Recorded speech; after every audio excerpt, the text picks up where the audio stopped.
मूल निवासी साथियों, आज आपके ग्राम सभा पर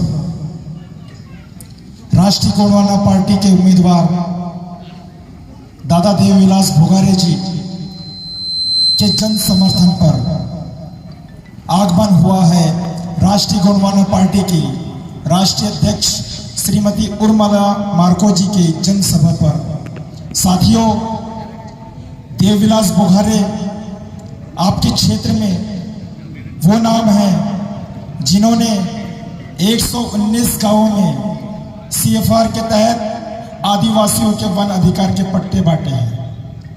आज दिनांक तक आपके क्षेत्र में चाहे वो भाजपा का आमदार हो, चाहे वो कांग्रेस का आमदार हो, किसी भी आमदार के अंदर इतने गट्स नहीं है कि उन्होंने आपके क्षेत्र में आदिवासी रहे या OBC रहे या SC रहे या मुस्लिम रहे या छोटा ब्राह्मण रहे, किसी के लिए भी वन अधिकार के पट्टे दिलाने में अपने अहम भूमिका नहीं निभाई, जो अहम भूमिका दादा देवविलास भोगारे जी ने आपके 25 वर्षों में निभाई है।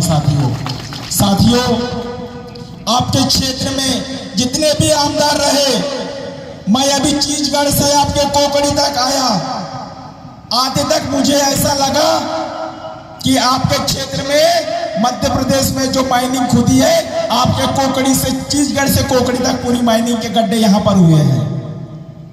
इन्होंने इन 25 वर्षों के दरमियान, चाहे वो कांग्रेस की गवर्नमेंट रहे या भाजपा का आमदार रहे या खासदार रहे, साथियों, इन्होंने आपके जितनी भी सड़कें हैं, विकास नहीं किया है सड़कों पर, इन्होंने विनाश किया है।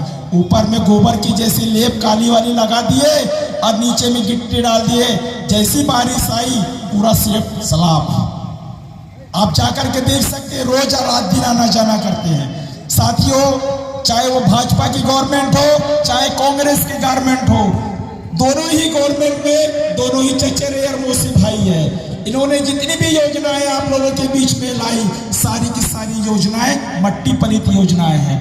साथियों, इनकी सबसे पहली योजना मैं बताता हूं, आप कान खोल के सुनिएगा। इन्होंने पूरे भारत में सबसे पहली योजना लाई है सर्व शिक्षा अभियान।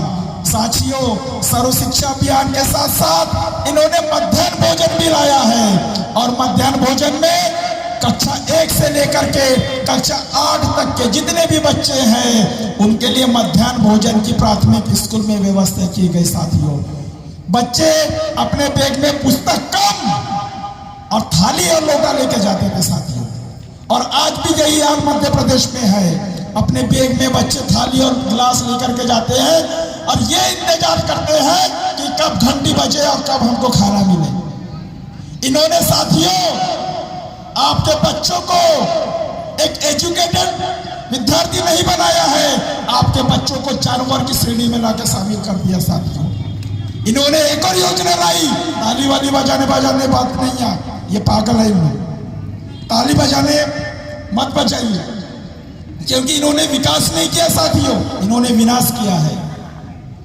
साथियों, जो सर्व शिक्षा अभियान के तहत इन्होंने जो मध्याह्न भोजन जो लॉन्च किया है, इस मध्याह्न भोजन के साथ साथ इन्होंने मध्य प्रदेश में गवर्नमेंट बनाने के लिए एक और योजना पूरे भारत में लॉन्च करी है, जिसका नाम है सब पढ़े और आगे बढ़े।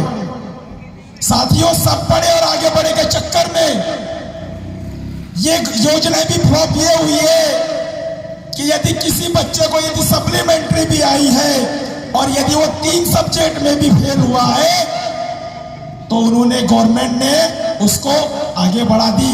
उन्होंने ये प्राथमिकता लादी कर दी कि 1ली से लेकर के 8वीं तक का कोई भी बच्चा फेल नहीं होगा, सारे शिक्षक उसको पास करेंगे। अब मुझे आप एक बात बताइए, जब आपका बच्चा 1ली कक्षा से 8वीं कक्षा तक बिना पढ़े यदि पास होगा, तो उसका दिमाग रहेगा कि नहीं रहेगा? आपके बच्चे का दिमाग चलेगा नहीं। साथियों, जैसे ही वो 9वीं कक्षा में प्रवेश करता है, वो फेल हो जाता है और उसका दिमाग कुंद हो जाता है जानवर की तरह। वो सोच में पड़ जाता है कि साला मेरे दिमाग में कुछ भी नहीं भर रहा है, अब मैं नहीं पढ़ता, और वो बच्चा बेरोजगारी की तरफ चले जाता है। वो बंधुआ मजदूर बन जाता है। वो यदि गड्ढे खोदने का भी काम यदि किसी भट्टे में मिलता है काम करने, तो वहां पे बंधुआ मजदूर मच जाता है। साथियों, ये योजना भी गवर्नमेंट की फेल है। साथियों, इन्होंने मध्य प्रदेश में गवर्नमेंट बनाने के लिए जितनी भी बहनें हैं उनके लिए इन्होंने लाडली बहना योजना लाई।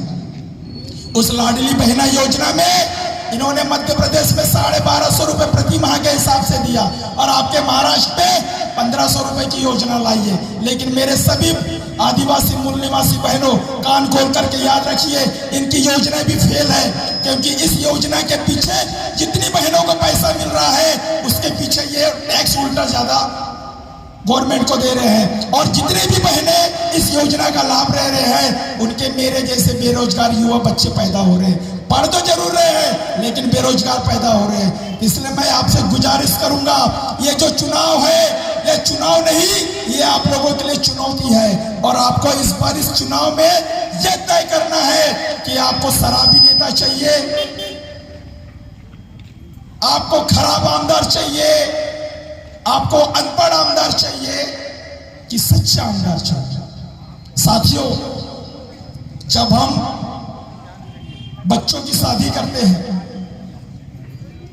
जैसी लड़की 18 साल की होती है तो हम लड़का देखने के लिए जाते हैं, और लड़के में यह देखते हैं कि लड़का पढ़ा लिखा है कि नहीं, लड़का कहां तक पढ़ा है, क्या काम करता है, गुटखा खाता है कि दारू पीता है।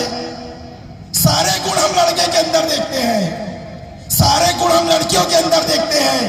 और जब 5 साल आपके जीवन का आता है, आपके 5 साल भविष्य बनाने का